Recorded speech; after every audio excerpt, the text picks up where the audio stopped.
All right.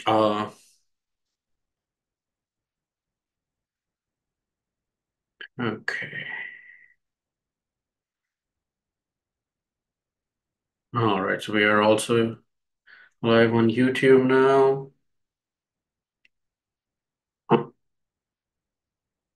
So you can definitely send your questions here in the chat question box. Not on the chat, I think question box would be better. And then you can always raise your hand, and then you can also write on in the live YouTube chat. I think we have good number of people we can begin with. So, as you all know, Dr. Asim Ilahi, he is an internal medicine program director at STH Consortium, GME Consortium in Allen, Texas. Uh, Even prior to that, he has been in medical education for a long time. He hails from New York City. He did his residency from there, originally, of course, from Pakistan. So, and he is active on LinkedIn. I love his post. His posts are so articulate and so to the point. So whatever he writes, it really resonates with me and a lot of other people. So without further ado, I would request Dr. Ilahi to just briefly introduce himself again and just share his precious thoughts with us about the match process. How has it been going so far? And then, of course, many people have already sent me questions. We'll go over those questions, and then we'll also take live questions. We'll try to wrap it up in 1 hour.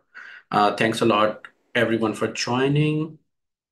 Uh, so I would request Dr. Elahi. Good morning, everybody. Sorry, my camera somehow is not working. I can restart my computer, but it will take time. I think we can continue like this. And Absolutely, absolutely.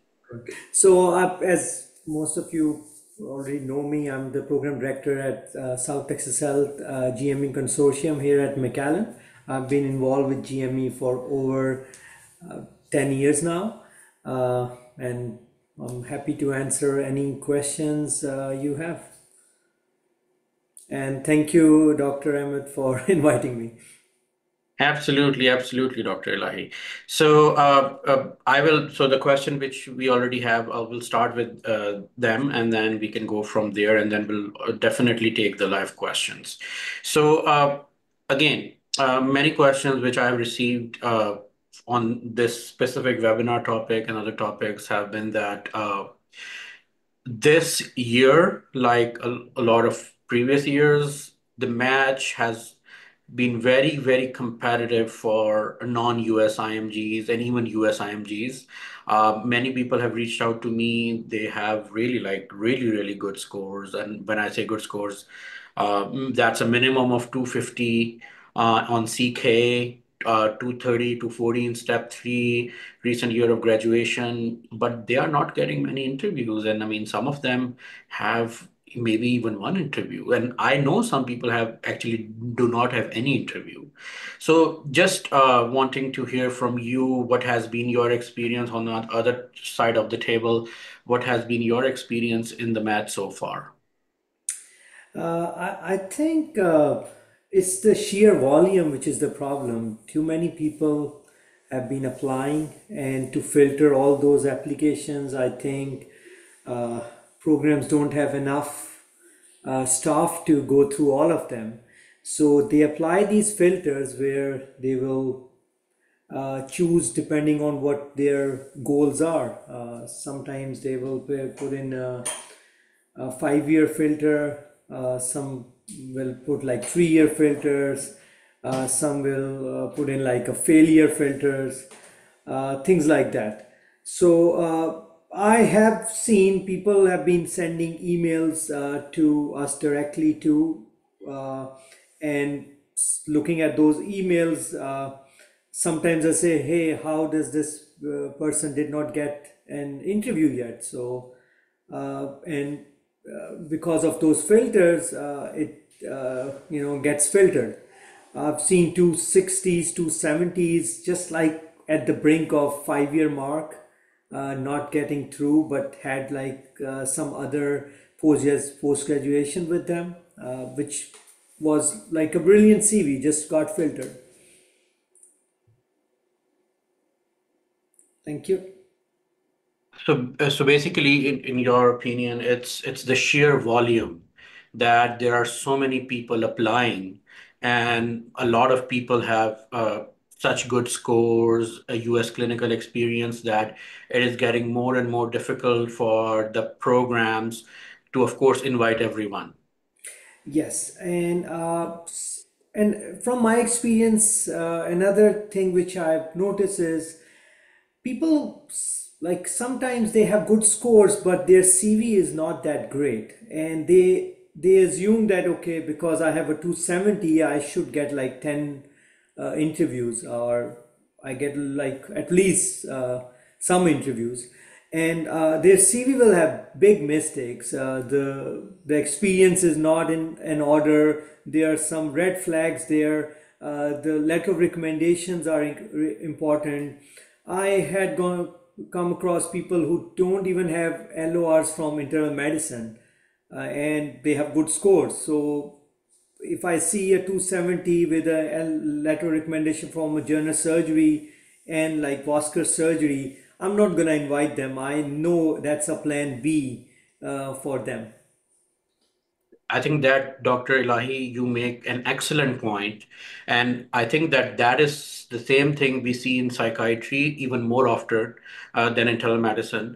That people who have stellar scores, but when we see their CV, they may have one or two psych LORs, but when we see their CV, it's purely directed towards internal medicine or neurology. So it gives us a clear message that maybe we are Plan B. And let me take this opportunity to tell all of you my opinion, personal, and of course, Dr. Elahi has mentioned the same, that right now, every specialty is super competitive. And I'm not saying these things to discourage you. I'm just saying these things because that has become a reality. Back in the day, they used to say psychiatry is not competitive, neurology, especially for pathology, they used to say that. But let me tell you, I have been keeping a very close eye on the pathology match. A lot of my friends and seniors are in pathology leadership positions, and it has gotten so competitive, and so many good IM and again IMGs with good credentials are matching at pathology. So in the past, it used to be the case you don't have a CV directed towards a specific field, you can apply to a few. But nowadays, it's getting with the competition getting more and more fierce. These little things which were okay in the past now are preventing people from getting more interviews. So, I think Dr. Lahi makes a very, very good point. So, Dr. Lahi, absolutely. Now, I get this question so many times, and so many people, I'm 100% sure that more people that ask me ask you. They always ask about the prediction. It always comes down to will I match? Will I match? And if I match, so in your opinion, of course, you have been a program director, you have worked at Woodhull, you have been in medical education for a long, long time. In your opinion, for IMGs, visa requiring IMGs, and then we'll talk about non-visa requiring IMGs, what is a safe number? And again, we are irrespective of right now, we are not talking about anything else. We are just talking about number of interviews, potentially a safe number to get match. I would say if you're getting more than 10 interviews based on your sheer CV and not anything else, you should be able to match. That means you have some exceptional thing on your CV, Mhm. some research, and maybe fresh year of graduation, step scores, and like other things which programs are looking at. At this point, if somebody is calling you, they wanna hire you. It's just like what you're gonna do on that interview day is gonna determine. And that's what I tell everybody, that please, please, please prepare for your interview. I have seen even before people showing low energy on interviews, just being like like I can see from their face that they know that they're not gonna be ranked. Uh, Even if somebody vouch for you and they called some people to get you an interview, doesn't mean that you can just relax and not perform on that interview. Performance on that given day or the match day, meaning like when you play on a cricket ground, that's more important. You're selected in that 11, but if you don't perform, you're gonna be out. Absolutely. No, that's such a good point that interview performance, and we'll ask your guidance more about it. But I think right now the focus is, so you said you have told us that 10 interviews. Back in the day in 2016-17, when I was applying, they used to say that if someone has 10 internal medicine interview, excluding the pre-match ones, they have a chance, over 90% chance of getting match. I have been closely following the trends. It is quite accurate that more 10 interviews or more, it really puts your chances of getting match at a high number. But let me again tell you that I have personally, it's not a hearsay. I have personally seen people not getting match with even 12, 13 interviews. I have known people that once refused a pre-match, they had 14, 15 interviews, they did not match. I've seen people with excellent scores and even good interviewing skills, they don't match. I have also seen, I have personally mentored a few people. I used to be a demonstrator in Shalimar Medical College, Lahore, and there used to be one of my students who applied to psychiatry. He had one interview, only one, literally one interview, and he's a PGY3 psychiatry right now. I have seen people matching with one, two, three interviews. So one of my mentors, Dr. Sadiq Naveed, who's also a program director at Eastern Connecticut Health Network, he says that he has stopped predicting the outcome of match. He's right somehow because there are so many moving variables that are beyond our control. But still, if someone asks me a ballpark, I 100% agree with Dr. Elahi that 10 is kind of that magic number. But having said that, the next question, I'll go to the next question which Dr. Elahi was mentioning. Dr. Elahi, please tell us a little bit about what your experience has been in terms of interviewing skills this time, and what are some recommendations that you want to give to this audience, that what are some things that applicants can do to improve their interviewing skills? So, I again, I'm repeating myself that they have to prepare for the interview. Interview skills, not everybody has, but you can attain them by practicing. There are tons of questions on the internet which are behavior related, situational questions, which most of the programs are gonna ask more or less. Uh, and some programs will ask you about an interesting case. Imagine that if I ask you, tell me about an interesting case, and you pause for 2 seconds or 3 seconds, give that's some negative impact on your interview skill already. That you should know this question. And I ask you, hey, tell me about yourself, and you're again pausing for 5 seconds. So if you practice it with your friend, your colleagues, your mentor, and at least be ready, there will be different questions every time, but at least if you get that full toss ball, you should put like a big six on it, not just leave it alone.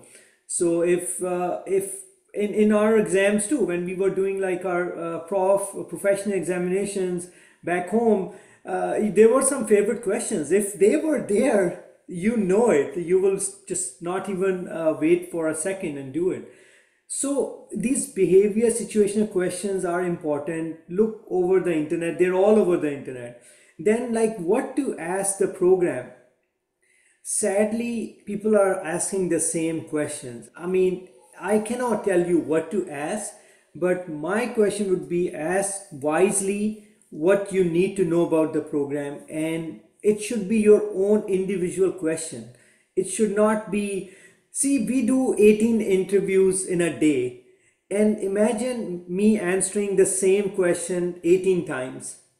So and I'm like, sometimes I even stop my candidates that I'm not gonna judge you on this question. Please ask whatever is coming in, because when somebody is asking you that, hey, do you have any question? Actually, they're asking you to ask like what's in your mind to clarify. uh, that was something I could not understand, that some of the candidates even before were not prepared for these questions. Absolutely, yeah, and I would echo with what you are saying. Um, when I was taking interview, what sometime I found I was very impressed by some people that they would actually go to the website. So almost all the residency programs have websites that they have information at least about the program director, associate program director, the chair. So your homework starts from there. So when you get an interview, you just forget about everything else and you start preparing for interview. What I have seen is people are more focused on getting interviews rather than preparing for interviews. A well prepared interview, even one or two, can make a huge impact. So, as Dr. Lai was saying, if and again, for international medical graduates like us, English is not our native language, and they understand that. So, I will also tell you this thing that if you feel that we all have an accent because we are not native English speaker, so it's totally okay. And I have never seen any leader in the medical education in US. There could be some that would hold that against you.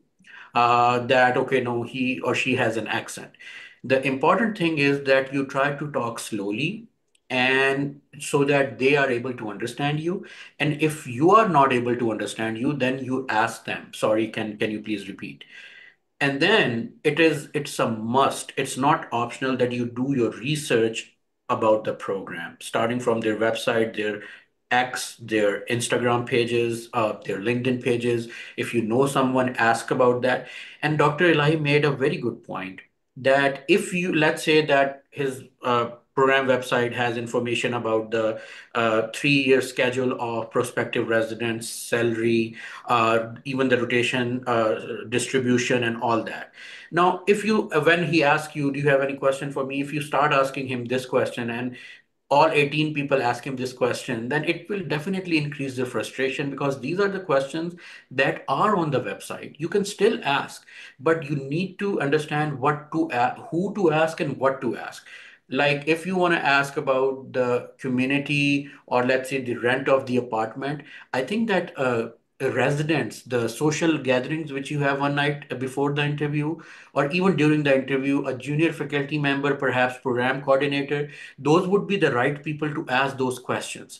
For program directors, the questions should be targeted towards it, like something like, do you see a fellowship starting soon? Or you can ask about diversity, you can ask about wellness. So these are the things.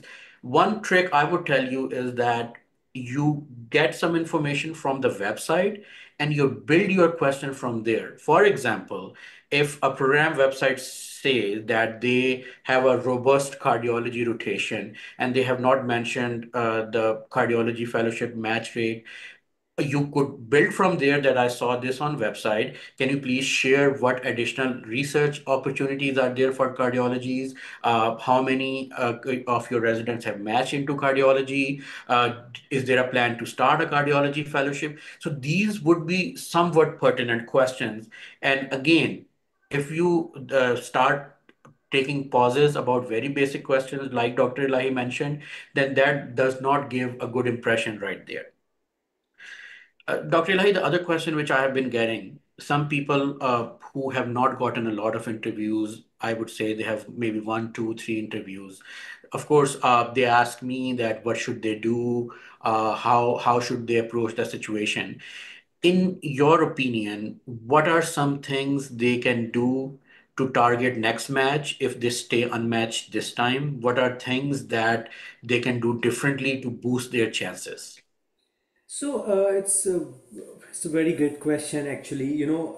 During at this point, if you think your CV is good enough and it got filtered because of some XYZ reason, you should be, you can send an email.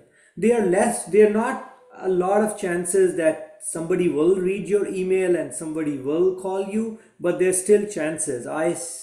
Get tons of emails every day. uh, Most of them gets deleted because you don't have time and you've already done all your sets of interviews, but some of them are striking out. So my suggestion to writing an email would be, do not write a long email. It should be very concise with pertinent information. I want to know your score. I want to know your visa status. I want to know your publications. And I want to know your year of graduation. And in anything else you have on your CV. These 4 or 5 things should be in bold. It should not be more than, I would say, 10 lines. And those things should be highlighted so that if I see that, and your AMC number should be there at the end, so that whoever is looking at it can copy it, paste it, look at your CV right away, and that's about it. Going forward for next year, you need to find a good mentor who can, if you cannot find yourself what is wrong with your CV and why you're not getting, there's definitely something wrong which you don't know. Find a mentor who can look through your CV and tell you what to do. Common things, again, I've been saying that for a long time. If there's a big gap, you have to do big things to fill that gap. It has to be some post graduation from some place, if from home country here, some masters in something, some extra things. Otherwise, the more time getting, you're spending out of your med school without being matched, your chances are getting lesser and lesser. You need a mentor to tell you all those things. Absolutely. And I think Dr. Elahi wrote a very extensive post on LinkedIn about it. So it's basically the answer is different from everyone. Let's say that someone is not getting interview, year of graduation is not an issue. They have not taken step three. I would recommend that they consider taking step three if they have the financial resources and the visa. Now, someone has a lot of good US clinical experience, they don't have a lot of research. I would say that they consider research, or other way around, that they have research, they do not have clinical experience. Other thing which I've noticed is that also doing observerships or rotations at a hospital that offers residency programs, if you can get, that has been very fruitful for a lot of people. You potentially get a chance to rotate with leadership, with the other residents, and you can impress them. It's a slippery slope. It can also go other way around. If you don't show good work ethics, it can go against you as well, but you still get a chance. Other thing is, which I think Dr. Lai mentioned, and I have heard this from so many program directors, that if you have done everything and you are still in your country, try to join a residency training program in your country. It helps so much. It shows them that you are actually enrolled in a structured residency program. It tells that you have the ability to be enrolled, because of course everywhere a residency program needs some prerequisites. You have filled those. And also, as I recently posted on Twitter and LinkedIn, that if you have fulfilled the requirement of ECFMG certification, and if you have done 36 months of accredited training in your home country or anywhere else in the world, let's say in internal medicine, you could always apply for fellowship directly without doing residency. That's a backdoor channel, because as we all know, residency is getting more and more tough. But a lot of fellowship spots, they stay vacant. Like this year, infectious disease, nephrology, hospice and palliative care, addiction medicine, geriatrics, some of their residency spots are vacant. So they would be looking forward to fill them, because if a program don't fill the spots for many years, they lose their accreditation somehow. So that is also a backdoor. And I have seen many people, one of my seniors from med school actually did his nephrology fellowship like that, and then he got the residency in the same program. So that is very important. So with that, I would open the floor for questions. I have a lot of other questions, but I want to give chance to people who are here so that they can ask Dr. Elahi questions right now. I would request all of you to raise your hands, and then I will unmute you and you can go ahead with your questions.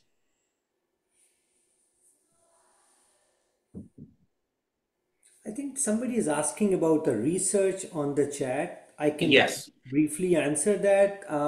I think any publication in a good journal is good, but usually without IRB, because I know some of us, we don't have that many resources to do like a controlled trial.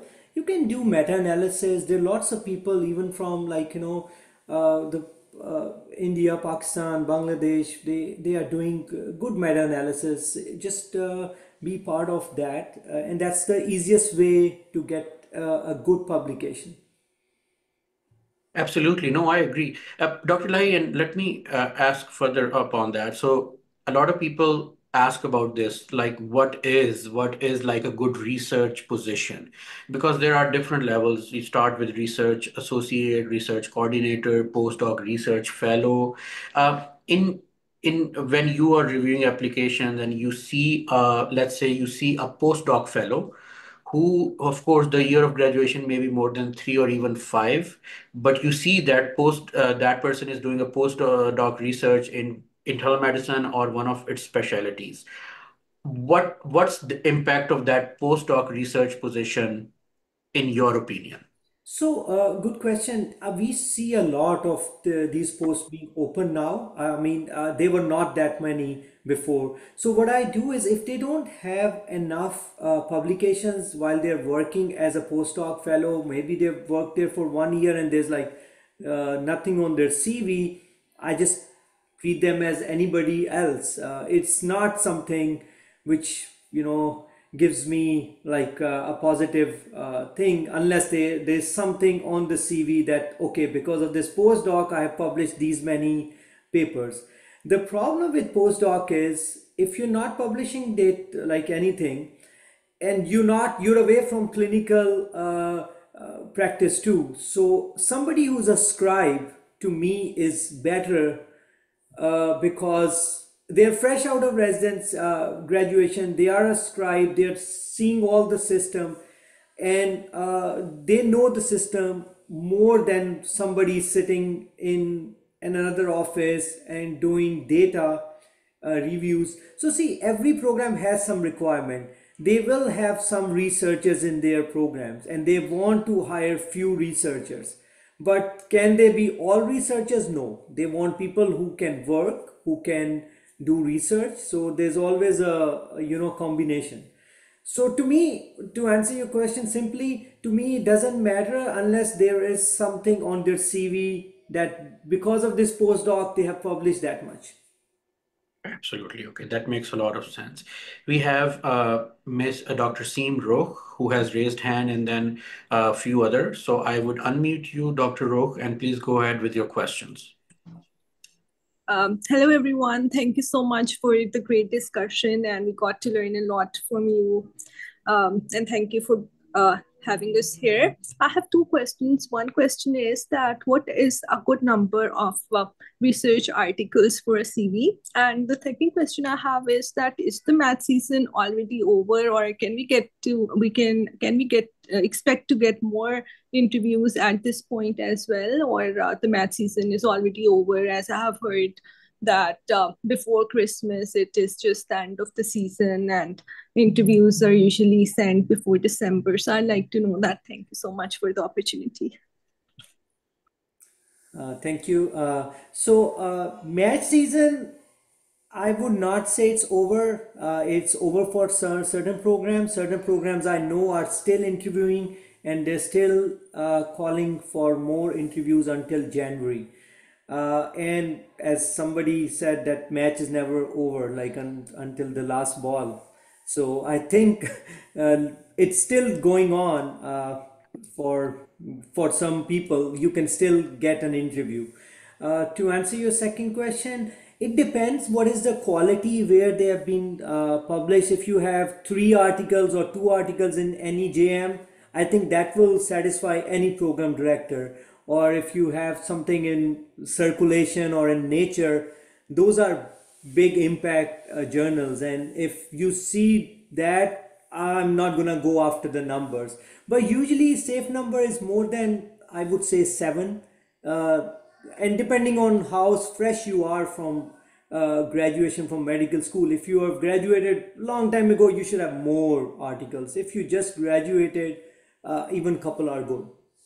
All right. Well, thanks a lot, Dr. Elahi. We have Dr. Amna Janjua, who has raised hand. Please, Dr. Janjua, uh, go ahead and please ask your question. Hello, everyone. Thank you so much for all the useful information. So you mentioned about the fellowship and applying for a fellowship. I was just wondering that for candidates who applied for internal medicine in this match, what would be a correct timeline to apply for fellowship? And is it a good idea to do both the things simultaneously when we're sort of, happy with how the season is going? That's a tricky question. I think what Dr. Amna is trying to ask is like, for example, if you're already done fellowship back home, now you have 2 options. You can apply to a fellowship directly and internal medicine. I would go for internal medicine first, and I don't think you can go to ERAS and get 2 tokens because fellowship match was just now last week, Yeah. so it will not match. I would go and apply for internal medicine a year with yours or anybody else who has done like fellowship before, their credential, and then if it doesn't work, and again your mentor is important. If your mentor says, hey, your chances are slim to get into IM, let's do nephrology or let's do another fellowship, then you should apply there. Is there There's somebody also asking question for doing fellowship. Can you speak more about it? This requirement is that you should have completed a fellowship or internal medicine training, I would say, in your home country. It could be FCPS, it could be MD in India, it could be MRCP. They are not even looking at, again, it's like a loophole in the system that if you have completed MRCP, you have not done the certification, because MRCP is an entry exam. It's not an exam. You can sit at home and do MRCP part 2 and be called an MRCP. You can still get into some of the fellowships, and namely nephrology, because if you look at the data, the ones which were not filled are nephrology, I think ID, maybe there was, I think that's about it. Dr. Ahmed actually posted it a couple of days ago, the ones which were not filled.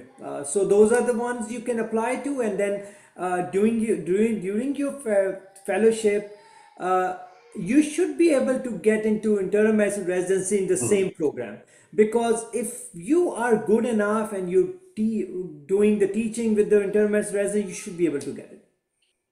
Absolutely. And yes, so Amna, what can happen is that Dr. Elahi is 100% right. You cannot have 2 EDAS tokens. So you either go for fellowship match or residency match. You need, as far as I know, the requirement one is EC family certification. The second is 36 months of training. Now it could be anywhere in your home country, and you don't even need to, let's say if you're doing FCPS in Pakistan, you don't actually need to pass that. So it just has to be that 36 months of training. And then if you have step 3, that can go in your favor.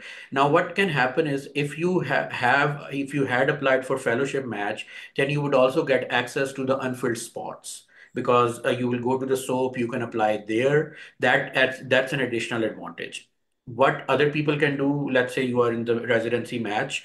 I think the fellowship match is going through the SOAP right now. Soon, when the SOAP is over, the all the spots that are open, they would be no longer considered NRMP violation to reach out to them. And trust me, in nephrology, infectious disease, there would be hundreds of spots. So you can consider reaching out to them. Again, I must tell you that once, let's say you get the fellowship and you do that, it definitely helps you to go to residency and get residency, but it's not a must, and B, you can do that fellowship, but unless you do residency, you will not be able to take that fellowship board exam. You can still work. I know people that they've still work. Let's say a nephrologist roughly is getting 250 to 300,000 dollar package. They can still hire you in that specific hospital, maybe pay you a little bit less than that, but I'm just telling you, you cannot get board certified unless you enroll in yourself in the residency, which really gets relatively easy if you have done fellowship. Uh, Thank you so much. and next is Dr. Shivani Sonai. Please go ahead and ask your question. Hello, can you hear me? Yes. Yes. Yeah, so first of all, I want to really thank you for hosting this event and answering all our questions. So I do know that we were discussing that we do need a minimum of around like 10 interviews, but we just need one to match. So I just want to know, like, I have completed my step 3 exam just like in October, and I'm also a non-visa requiring. So will that help me in the rank order list, or do you think it won't be so much of beneficial when it comes to the rank order list when the program are considering it? I have already like made a couple of programs like letting them know that I have completed my step 3 exams, but as you know, they are also busy up, they won't be able to reply much of so, but I have already email it to the programs that have interviewed me. So like they have given me the positive response, but I'm like not very sure that will during the rank order list I'll be putting a higher on when it comes to putting the list. So if you can, give me further idea on that, that will be great. So some program, yes, they will give you extra points if you have done step 3. So that will definitely help. And again, some programs who are exclusively only taking people who do not require visa, obviously they'll rank you higher. So both will help, but how much it will help, nobody can for sure say. Somebody was asking in the text message that if they have a failure and they have mentioned that on their CV, yes, program sees that. They, if they want to call you, they will call you. I have interviewed people who had attempts, and I always ask them that question, that what happened there and what did you learn from that. And if there's a good explanation and if you can see a trend that the person has improved, you still have a chance. But I mean, try not to fail an exam. I would strongly suggest that, because you're competing with a lot of people who have good scores. So failure does put you on a back seat. But again, it's not the end of it. If you have passed with a good score, a better score, and your CV reflect that you have improved, and when in your interview you can explain the failure and what you learned, because every failure you learn something. I did something wrong on a patient, something went wrong with the patient, a bad outcome happened, I learned something from it, and next thing I improved my skills, and everything was good. So that's the same principle. If one failure is okay, 2 failures are a problem, then I would suggest do the alternate route which Dr. Ahmed is suggesting. And fellowships, even in some states, you need 3 years of training. So if you do 2 years of nephrology, for example, 1 year of geriatric or palliative, you can get a New York license. I know people who were doing it. There's another pathway through which, if you have done nephrology and 1 year of geriatric or palliative, any kind of accredited 1 year fellowship, so you have 3 years of training, you can work as a teaching faculty in one of those hospitals and programs, and then the program director can write to ABIM that you have satisfied all the requirements and you are ABIM eligible, and you can appear in the board. And once you appear in internal medicine board, you can do your geriatric or your nephrology or your palliative board. That is very important point that Dr. Elahi has made, and a lot of states are doing the legislation that foreign graduates who have not done residency but they have done some training in their country, ECFMG certified, they actually can practice under supervision. And that is the one thing that Dr. Elahi just mentioned. I did not know that some of them, if they have done, let's say, 2 years of nephrology, 1 year of geriatric, like 3 years of accredited training in US, they can also go for ABIM board. That is very important, that there is always a way, but if you continue to strive and keep on trying. Dr. Elahi, I saw a question. Someone is asking, what do you think the impact of medical assistant job? So, medical assistant job, I don't think you need anything. You just need a CV, and anybody can hire you. But will it help? That's the big question. If you're in an outpatient setting? Again, I don't want to put a stigma to this, but I've seen people being abused in these positions for long time without getting any outcome. I know we have to work, we have to make our end meets, we have to make some money to bring food to the table, but don't get stuck to a place where they're abusing you and there's no structured training, or there's no chance. I'll give you an example. In New York, there are a couple of hospitals. I can remember Lutherans and Wyckoff, who offer house officer jobs. House officer just works like a resident under supervision. They get paid, and you're taking care of your patients just like any resident. And you have a limited license through New York board. It's a limited permit only to work under those conditions. And if you are an old grad and you have all those red flags, that's one of the things you should consider to go to a place where there's a chance to get in residency. If you're working in, I would say, Ivy League university as a medical scribe, they're never going to give you an interview. It's like, I don't want to take much of your time, but I've interviewed a guy who didn't do step 3, and when I was asking why did you do step 3, he said, oh, my mentor told me to finish this research project, but his mentor did not give him any interview in that place, and he's applying to all these IMG friendly places. So do what is right for you in terms of getting into residency. Okay. Dr. Lai, next question is, do you still consider applicants who have not signaled?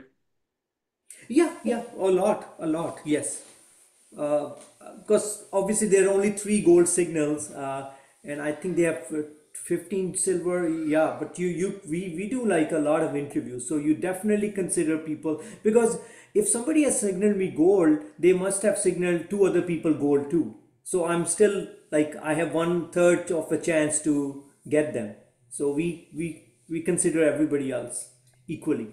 Absolutely. One question was that are all PubMed indexed publications are considered good? All PubMed indexed journals considered good? Yes, they are, but again, as I mentioned, like some of them, more popular. It's like, if a program director sees like an article in Nature or in NEJM or some other big name, they get impressed. It's like wearing a nice tie to your interview. I'm seeing somebody asking if someone works remotely with US-based specialists clinically in medical scribe, medical assistant. I don't think it's a big plus on your CV, I'll be honest. And I saw another one asking like if you have tons of US experience but no publications. To me, you should have some publication this day and age, because it shows that you are have some mind to do academic things, not just do clinical. And when you say clinical experience, it is only clinical experience is when you have a real hands-on experience, which is if you're working as a house officer, or if you're a physician assistant, or if you work as a medical student. Rest of them are all observerships and shadowing, and those are not the real world clinical experience. So just doing a repeatedly same thing and not working on your CV to improve your publication is not going to help. I think someone asked that. So what you said, is it better to be a scribe at a local hospital than a very well-known Ivy League place? Yes, I think that will help, because if the local hospital has a residency program, they definitely take care of people locally and they want to retain people to work there. So that's a plus. Some most, because most of these programs have their program goals as to retain their residents to stay in the area to help the underserved, or the population. So that's real, that will definitely help. Okay, so now if anyone has a question, please raise the hands. Otherwise, we will wrap up the session. We'll just request Dr. Ilahi to conclude the session. If you have any questions, please let us know. You can even, saw a couple of questions in the YouTube chat, which I will definitely answer. If you have any questions, you can raise hand. I think Dr. Rukh raised her hand again. Go ahead, Dr. Rukh. Thank you so much for the opportunity. I just wanted to ask that, Dr. Ilahi, if we are interested in your program and looking forward to possibility of interviewing with you, how should I we have approach you? What question.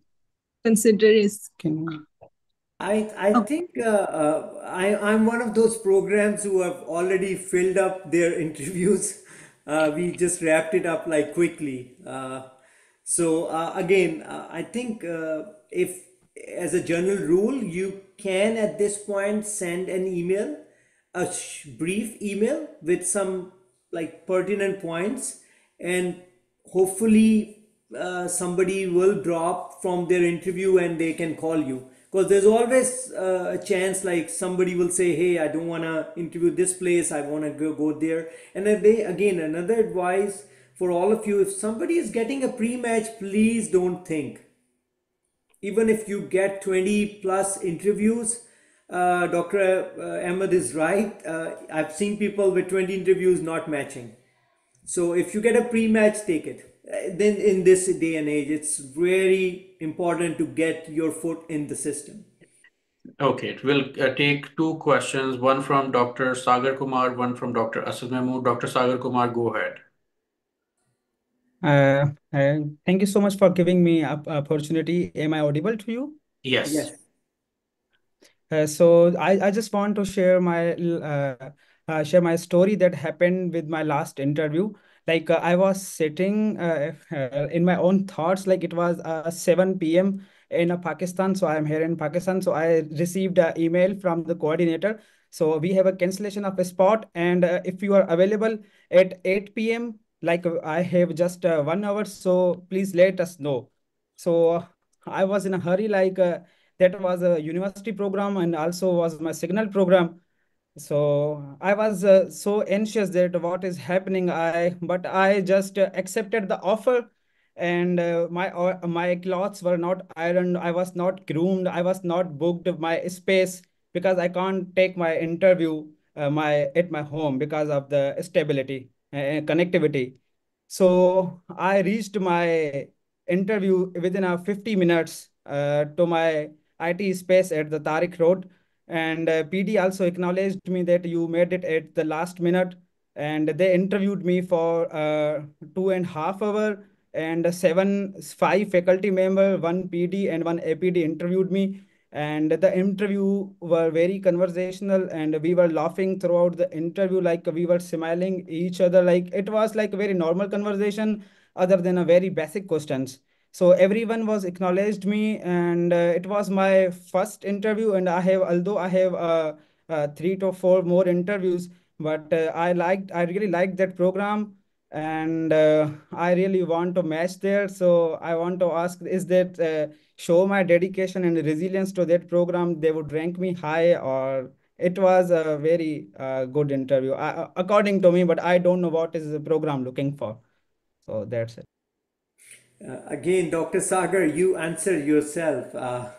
It's you don't know what the program is looking for. So I wish you best of luck. Hopefully, they're looking for whatever you had to offer to them, and if you guys match your, needs, you will hopefully get matched. Dr. And Asad, Dr. Asad Mahmood, please go ahead. Uh, Sir, thank you so much for giving me the opportunity. I have mentioned my question in the chat as well. Well, in the US, for many US IMGs or non-US IMGs, gaining meaningful inpatient experience could be challenging because of the HIPAA regulations and nature of the observerships, which often limit our access to the EMR or direct patient care. We have not been allowed to use the system in many observerships. So, given these constraints, what if a person has a home country experience besides a proper accredited residency, how would how could one get inpatient experience within the US where you could have the opportunity for the hands-on inpatient experience? So I have a particular concern about that because having done rotations at different hospitals in terms of observerships, it's very difficult to get hands-on experience, but they usually do not allow the other people to get the hands-on experience. So I just want to know about that, how you can improve your chances of getting that hands-on experience, and what opportunities we can seek in the system, and where we can seek that allow us to get that hands-on or inpatient experience. Yes, so, sir, that's all. a good question. I again, you have to do some bare minimum. I'm just gonna say, as an example, somebody has zero inpatient or outpatient US observerships, their chances are low. Even though these inpatient or outpatient observerships are mostly not hands-on, even if they say hands-on, there cannot be hands-on because the HIPAA and other laws, you cannot see the patient chart and stuff like that. So even if somebody's claiming hands-on, it's mostly not hands-on. But there should be a bare minimum. You have to do it to fill that requirement that, hey, I've been to America, I've seen 2, 3 places, and I've worked around them. And that's what I mentioned in my LinkedIn post too, that for you to go there, it's not important for you to know the EMR. It's important for you to know the system and the structure. And for that, you don't need hands-on. The difference between you and a US graduate is the system. You read the same book. You have access to UpToDate, you have access to Harrison, you have access to the same guidelines which anybody else in the US has. Your difference is when I'm saying you, don't take it personally. I'm saying anybody on the other side of the world, is that you don't know the USA system, how the system works. To get to know the US system, if I go do an observership right now, I'm not gonna try to impress my faculty member unless the program where I think I'm gonna match. I'm gonna learn how an admission is done, what is a medical reconciliation, what is a discharge process, what is a case manager, what is a social worker, how a pharmacy dispense a medicine, how they regulate the dosing, what is a Pyxis system, how medications are locked, which medications are locked, what is a rapid response, what is a rapid response team, how those things are built. These are non-HIPAA requiring things. If you are allowed to enter a hospital and roam around with an attending physician, you can get all this information. To answer the second part of your question, which is important, as Dr. Ahmed said, it has to be a structured training back home. if it's not structured training, unfortunately, most of us, like program directors and other leadership, will not give it a good consideration, because I can just say I was a physician in XYZ hospital in Pakistan, Faisalabad, for 20 years. But what is the evidence that I was doing a good training or I was practicing evidence medicine?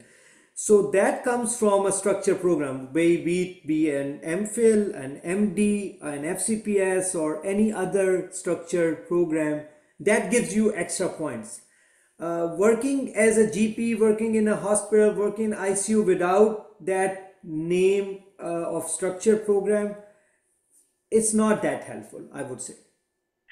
Thank All you. right. So, Dr. Lahi, the last question. If a program is saying that you have an option to come in person for a second look, it would not impact the ranking, what would be your recommendation? So second look, according to, if you look at the NRMP, not actually NRMP, if you go to AAMC website, they discourage second looks. I know some of the programs are saying, oh, come for a second look. The reason being they are saying is second look is discouraged because it puts other people who cannot afford to come at a disadvantage. So according to AAMC, which is like a good authority over this matching process, second look are discouraged. But if somebody is calling you for a second look and they are not calling anybody else, I would say they like you. I don't preferably call anybody, and we don't recommend it because of that AAMC regulation. All right. Well, thanks a lot, Dr. Elahi. Thanks a lot, all of you, for joining. And I will also answer the questions some of it later in the chat and the YouTube. Dr. Elahi, please share your concluding thoughts with all of these and the people who will see the video. I just want to answer this last question. Feel bad. Somebody's asking that couple of times that I'm working as a nurse navigator, Oh, although yeah. teaching in a nursing school. Again, it depends what that has brought to your CV. Have you improved your CV in terms of some publications, some courses, or some other extra stuff? Otherwise, just like any other job, which is not going to help that much. And to conclude it, I think it was a brilliant session. Thank you, Dr. Emmett, for organizing all this. Again, I would not give up hope. Improve yourself. There's definitely a chance if you are a fresh graduate within 5 years and good scores. It's just like a matter of time. If you don't are not in that category where you are fresh and you have some problems, I would suggest look for alternate routes or look for your fellowship in your own home country or any place. MRCP you can even do sitting in America. Again, thanks a lot, Dr. Lahi, Thank and you. everyone. As Dr. Lahi said, never give hope, don't give up. Again, I would conclude the session by sharing I knew someone who mastered 5th attempt in psychiatry. So never lose hope. Thanks a lot, everyone, for joining, and have a good rest of your